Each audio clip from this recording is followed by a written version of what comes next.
আসসালামু আলাইকুম। আশা করছি সবাই ভালো আছেন। আলহামদুলিল্লাহ আমরা বেশ ভালো আছি। নতুন আরও একটি ভিডিও নিয়ে আসলাম, শুরু থেকে শেষ পর্যন্ত দেখবেন, ভালো লাগবে। সকালবেলা নাস্তা করা শেষ, তো প্লেট বাটিগুলো ধুয়ে রেখেছিলাম, এখন একটু গুছিয়ে নিচ্ছি। তার পাশাপাশি আমি কিন্তু বাসার অনেক কাজ করে নিয়েছি। সব কাজ আসলে আমি ক্যামেরাতে বন্দি করতে পারি না, আর আপনাদের সাথেও শেয়ার করতে পারি না। তো নাস্তা পানি করে হাজব্যান্ড হালকা একটু বাজার করে দিয়ে চলে গেছে দোকানে। আমি এখন বাজারগুলো টুকটাক করে গুছিয়ে নিব, আর তার পাশাপাশি রান্নাবান্নাটাও সেরে নেব। তারপরে খালা এসে সমস্ত কাজগুলো করে দিয়ে যাবে, যতটুকু খালার করার ততটুকুই। আপনারা সবাই জানেন খালারা কিন্তু অতিরিক্ত কাজ কখনোই করে না। মাঝে মধ্যে যদি করাইতে হয় তাহলে তাদের কিন্তু এক্সট্রা করে টাকা দিয়ে দিতে হয়।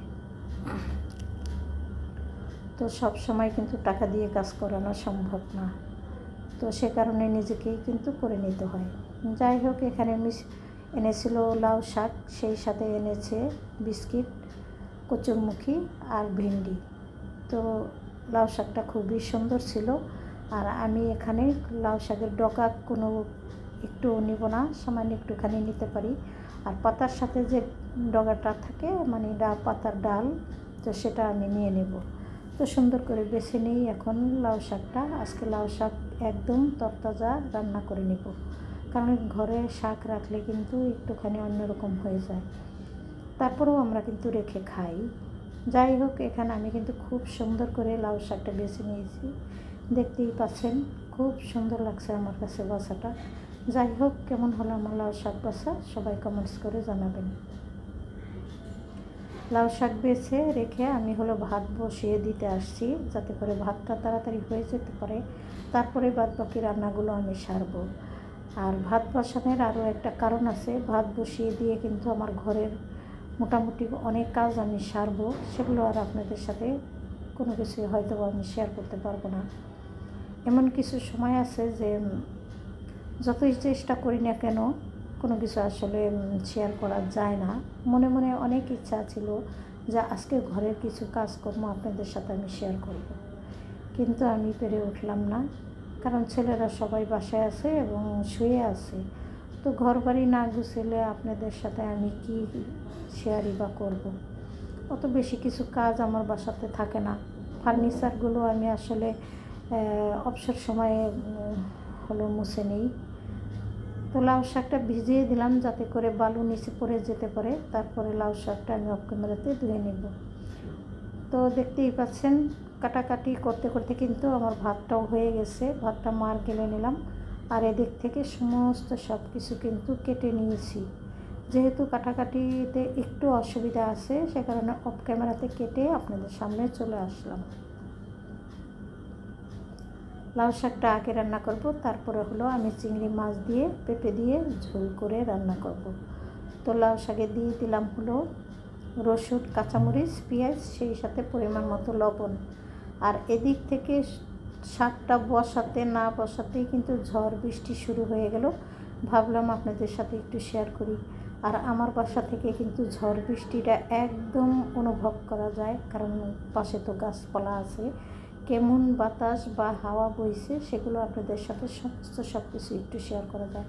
আর এদিক থেকে দেখেন মসজিদে কিন্তু কাজ চলছে ঠিকই, কারণ মসজিদের নিচে একটা লন্ড্রি দোকান আছে অলরেডি। সেই লোকটা কিন্তু সব সময় কাজ করে, সকাল থেকে দুপুর এবং দুপুর থেকে রাত 11টা-12টা পর্যন্ত উনি এই কাজটা করে থাকে।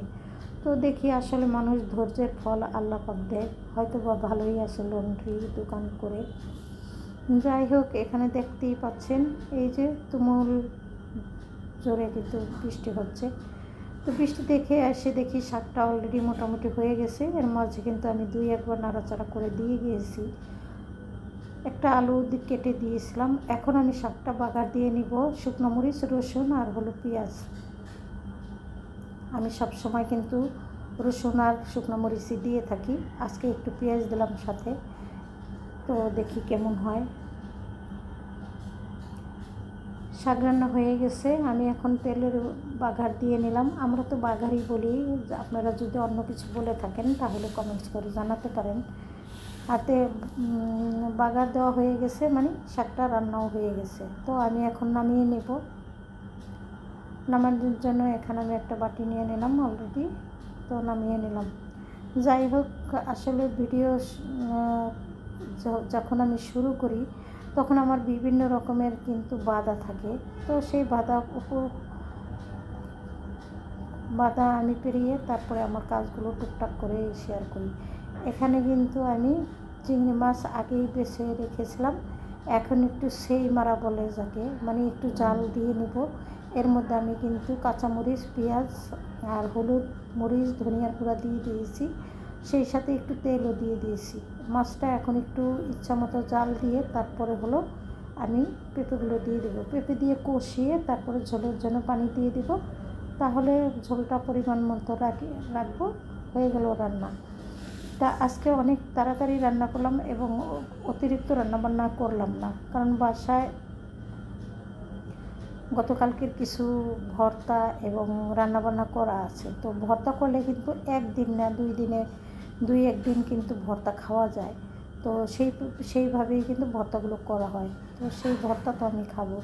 যাই হোক, এদিক থেকে আমার রান্নাবান্না হয়ে গেছে। এখন আমি হলো দুপুরের জন্য খাবার টেবিলে দিয়ে দেব। আর খাবার খেতে অলরেডি বাসায় চলেও এসেছে। তো ভাবলাম আর বসে থেকে লাভ কি, খাবার যত তাড়াতাড়ি খাওয়া হবে ততই ভালো। তারপরে ধুয়ে পরিষ্কার করে আমি কিন্তু একটু রেস্ট নিতে পারবো। যাই হোক, দুপুরের খাওয়া দাওয়া শেষ করেছি। দুপুরে খাবার খেতে আসার সময় কিছু দেশি মালটা নিয়ে এসেছিলো। এই মালটাগুলো খেতে কিন্তু ভীষণ মজা। অনেকে হয়তো দেশি মালটা দেখে কিনে না, বা আবার এখন কিন্তু অনেকেই এই কাঁচা মালটাটা খেতে ভীষণ পছন্দ করে। পাশাপাশি আমরাও কিন্তু ভীষণ পছন্দ করি, আমাদের কয়েকবারই আনা হয়েছে। তো সে কারণেই কিন্তু আনা হয়। আর মালটাগুলো ভীষণ মিষ্টি ছিল, বা মিষ্টি। তো গতকালকে পেঁপে এনেছে, সেখান থেকে একটা খাওয়া হয়ে গেছে আর একটা রয়ে গেছে, আজকে খেয়ে নেব আমরা। ভেবেছিলাম কেচি দিয়ে কেটে রাখবো, এখন দেখি না, বোটা থেকে হাত দিয়ে ছিঁড়লেই ভালো হয়। আর ওনারা তো সৌন্দর্য দেখানোর জন্য একটু কেটে এনেছে পাতাসহ, আর আমার পাতা রাখার কোনো দরকার নেই, আমার কাছে ঝামেলা মনে হচ্ছে। সে কারণে আমি পাতাগুলো ছিঁড়ে তারপর পরিষ্কার করেই টুকরির ভিতরে রেখে দেব। যখন খাওয়ার শুধুমাত্র নিয়ে কেটে খাবো। এই তো আমি সমস্ত পাতাগুলো পরিষ্কার করে তারপরে কয়েকটা মালটা এখান থেকে নিয়ে কাটবো। এখন সাহেব অলরেডি খাওয়া দাওয়া করে কিন্তু রেস্ট নিচ্ছে, মানে উনি সবসময়ই দুপুরে খাওয়ার পরে ঘুম দেয়, আর আসরের কিছুক্ষণ আগে উঠে হালকা পাতলা কিছু নাস্তা করে তারপরে দোকানে চলে যায়। তা আজকেও তেমনই হালকা পাতলা নাস্তা সাহেবের জন্য রেডি করে রাখলাম। যেহেতু মালটা এনেছে কেটে রাখলাম, যাওয়ার সময় কয়েক পিস খেয়ে চলে যাবে। আল্লাহ হাফেজ, আসসালামু আলাইকুম।